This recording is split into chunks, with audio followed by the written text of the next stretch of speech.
Man says he is not afraid of dying. He is either lying or he is Gorkha. Jai Hind, Namaskar. Talk about Sam Manekshaw. He is greatest leader of armed forces.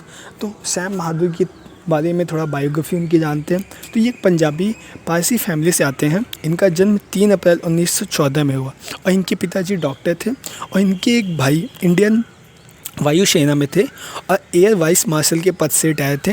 उनका नाम था Jamie फर्मजी Manekshaw और इन्होंने 1932 में IMA join किया था। उस समय आईएमए का फर्स्ट बैच स्टार्ट होने वाला था। इन्होंने आईएमए के फर्स्ट बैच में ही ग्रेजुएट किया था आईएमए से। फिर 2 साल बाद मतलब 1934 में इन्होंने 12 फ्रंटियर फोर्स राइफ़ल में इन्होंने ज्वाइन किया। उसके बाद इनका जब इंडिया इंडिपेंडेंट के बाद इनका ट्रांसफ़र कर दिया जाता है 8 गोरखा राइफ़ल में। इनका नाम है, असली नाम इनका है Sam Hormusji Framji Jamshedji Manekshaw, but इनका जो शॉर्ट नेम था सैम मानेकशॉ था।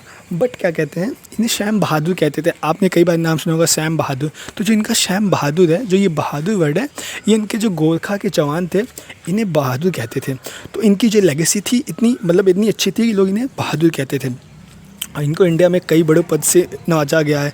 पद्म भूषण दिया गया 1968 में, पद्म विभूषण दिया गया 1972 में। और जब ये वर्ल्ड वॉर सेकेंड में भी पार्टिसिपेट किया तो इनको मिला था मिलिट्री क्रॉस अवार्ड। मतलब ये जब वर्ल्ड वॉर सेकेंड हुआ तो सबसे हाईएस्ट अवार्ड होता है मिलिट्री क्रॉस अवार्ड, तो इन्हें वो भी मिल रखा है। और इन्होंने अपनी लाइफ में 5 मेजर वॉर लड़ी। वर्ल्ड वॉर सेकेंड, तभी उस समय कैप्टन थे। फिर जब वर्ल्ड वॉर सेकेंड चल रहा था फिर इनको कैप्टन से मेजर के लिए प्रमोशन हो गया। फिर 1948 पीओके और जब इंडिया का वॉर होने वाला था उस समय भी ये इंडिया की तरफ से थे। फिर 1962 में चाइना के खिलाफ भी इंडिया से लड़े। 1965 में भी वॉर में थे। और 1970 वॉर में जब इंडिया ने ईस्ट पाकिस्तान को बांग्लादेश में कन्वर्ट कर दिया था तब उस समय चीफ ऑफ आर्मी स्टाफ थे। और इन्हीं के ही चीफ ऑफ आर्मी स्टाफ रहते हुए पाकिस्तान के 19,000 के अराउंड सैनिकों ने सरेंडर किया था। तो ये दिखाता है कि he is from a great leader.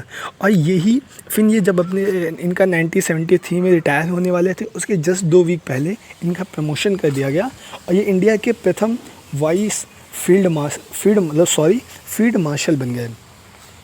तो ये दिखाता है हमारे देश के एक ऐसा आर्म फोर्सेस के लोग हैं। तो इनकी एक बड़ी अच्छी कथन भी थी कि अगर कोई आपसे बोल रहा है कि वो मौत से नहीं डरता तो या फिर वो झूठ बोल रहा है या फिर वो गोरखा है।